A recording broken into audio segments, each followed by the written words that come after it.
Hello my dear students, welcome back to Neelam's academy. I hope आप सब अच्छे होंगे और अपनी तैयारी लगातार कर रहे होंगे। स्टूडेंट, आज हम CFTRI का टॉपिक डिस्कस करने वाले हैं। CFTRI क्या है? तो CFTRI एक संस्थान है, एक रिसर्च सेंटर है। इसके द्वारा रिसर्च की जाती है, शोध कार्य किए जाते हैं। किस पर रिसर्च की जाती है उसके बारे में आज हम डिस्कस करने वाले हैं। CFTRI से होम साइंस UPTGT सन 2021 में एक क्वेश्चन भी पूछा जा चुका है, इसीलिए ये बहुत इंपॉर्टेंट टॉपिक है। तो इसके भी हमें मेन पॉइंट पता होने चाहिए जो होम साइंस के हिसाब से इंपॉर्टेंट होने वाले हैं। तो आइए डिस्कस करते हैं। तो सबसे पहले हमने जाना कि CFTRI क्या है। तो CFTRI एक संस्थान है जिसके द्वारा रिसर्च की जाती है, शोध कार्य किए जाते हैं। CFTRI की फुल फॉर्म क्या है? तो CFTRI की full form central food technological research institute है। क्या है इसकी full form? Central food technological research institute इसकी फुल फॉर्म है। इसको हम हिंदी में किस नाम से जानते हैं? तो हम इसको हिंदी में केंद्रीय आहार तकनीकी अनुसंधान केंद्र के नाम से जानते हैं। आपको हिंदी और इंग्लिश वर्जन दोनों ही पता होने चाहिए, खास करके इसकी फुल फॉर्म। नेक्स्ट, इसकी स्थापना कब हुई? CFTRI की स्थापना कब हुई?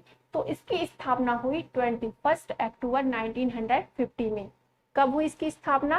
21 अक्टूबर 1950 में इसकी स्थापना हुई। कहाँ पर हुई? मैसूर में। जब आपसे क्वेश्चन पूछा जाए एग्जाम में कि CFTRI का रिसर्च सेंटर कहाँ पर है, कहाँ पर CFTRI संस्थान अपने शोध कार्य करता है, तो ये कहाँ पर करता है अपने शोध कार्य? मैसूर में। ये क्वेश्चन आपसे पूछा जा सकता है, बहुत इंपॉर्टेंट है। अब नेक्स्ट आता है कि CFTRI क्या कार्य करता है, इसके द्वारा क्या कार्य किए जाते हैं, किस पर शोध करता है, ये किस पर रिसर्च करता है? तो ये पोषण और आहार संबंधी रिसर्च करता है, या कह लीजिए पोषण और आहार संबंधित शोध कार्य करता है CFTRI। आहार, आहार को किस तरीके से पौष्टिक बनाया जाए, पोषक तत्वों से भरपूर बनाया जाए और क्या किया जाए? पोषण को पूरा किया जाए, खास करके बच्चों के पोषण को पूरा किया जाए और बच्चों की कुपोषणीय स्थिति को सुधारा जाए। तो ये इसका मुख्यतः कार्य है CFTRI का। नेक्स्ट यहाँ पर कुछ पॉइंट लिखे हुए हैं, हम उनको भी पढ़ लेते हैं कि किस तरीके का आहार CFTRI संस्थान के द्वारा तैयार किया जाता है या किस तरीके की रिसर्च CFTRI आहार पर करता है। तो नेक्स्ट यहाँ पर लिखा हुआ है, या कह लीजिए सबसे पहले जो यहाँ पर दिया हुआ है वो है बाल आहार, यानी कि बच्चों का आहार। बच्चों का आहार CFTRI संस्थान के द्वारा इस तरीके से तैयार किया जाता है कि वो पौष्टिक हो, पोषक तत्वों से भरपूर हो, बच्चों के पोषण को पूरा करने वाला हो, बच्चों की कुपोषणीय स्थिति में सुधार ला सके और बच्चों के वृद्धि एवं विकास में सहायक हो। तो इस तरीके का बच्चों का आहार CFTRI संस्थान के द्वारा तैयार किया जाता है। नेक्स्ट यहाँ पर लिखा हुआ है पूरक भोज्य पदार्थ।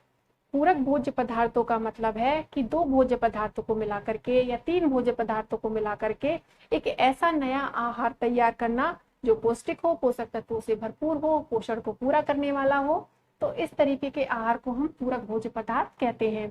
दो भोज्य पदार्थ, तीन भोज्य पदार्थ आपस में मिलकर एक दूसरे की जो कमी है उनको पूरा करते हैं। किसी में किसी प्रोटीन की कमी पाई जाती है, किसी भोज्य पदार्थ में किसी विटामिन की कमी पाई जाती है, तो वो एक दूसरे की विटामिन प्रोटीन्स को क्या करते हैं? कंप्लीट करते हैं, पूरा करते हैं। तो इस तरीके के भोज्य पदार्थों को हम पूरक भोज्य पदार्थ कहते हैं।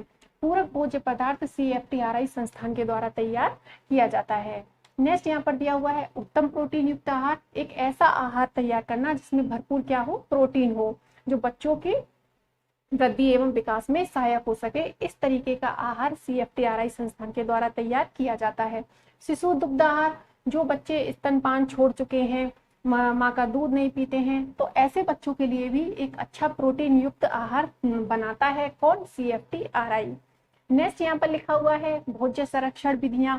भोजन को सुरक्षित रखने वाली, भोजन 2 या 3 या 4 दिन चल सके, जैसे कि फलों पर मोम की परत चढ़ा करके रखना, मछलियों को सुखा करके प्रिजर्व करना।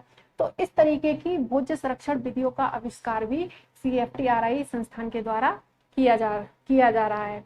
नेक्स्ट यहाँ पर लिखा हुआ है मूंगफली और सोयाबीन से दूध बनाना। मूंगफली और सोयाबीन से बहुत ही प्रोटीन युक्त दूध बनाया जाता है जो बच्चों के वृद्धि एवं विकास में बहुत ज्यादा सहायक होता है। तो इस तरीके का दूध भी CFTRI संस्थान के द्वारा तैयार किया जाता है। नेक्स्ट यहाँ पर लिखा हुआ है पूरक भोज्य पदार्थ। पूरक भोज्य पदार्थ क्या होते हैं, हमने आगे जाना कि दो भोज्य पदार्थ या उससे और अधिक भोज्य पदार्थों को आपस में मिला करके एक नया आहार तैयार किया जाता है जो पोषक तत्वों से भरपूर होता है, जो पोषण को पूरा करने वाला होता है और एक दूसरे भोज्य पदार्थों की कमियों को पूरा करता है। तो इस तरीके का पूरक भोज्य पदार्थ किसके द्वारा तैयार किया जाता है, CFTRI संस्थान के द्वारा तैयार किया जाता है। ये भी 3 तरीके का होता है।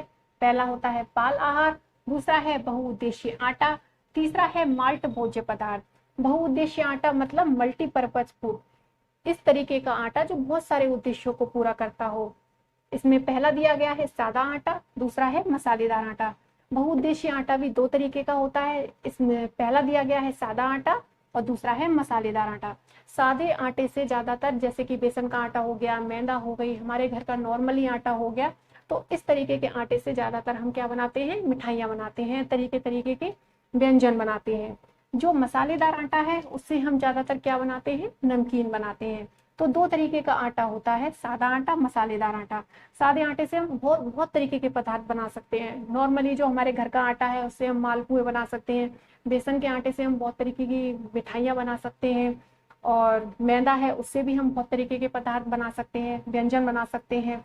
तो इस तरीके का पूरक भोज्य पदार्थ होता है जो CFTRI संस्थान के द्वारा तैयार किया जाता है। तो आई होप मैंने जो भी आपको समझाया है CFTRI संस्थान के बारे में वो आपको अच्छे से समझ आया हो। नेक्स्ट वीडियो आपको जल्द प्रोवाइड करा दिया जाएगा। तब तक के लिए स्वस्थ रहें, मस्त रहें। Thank you students.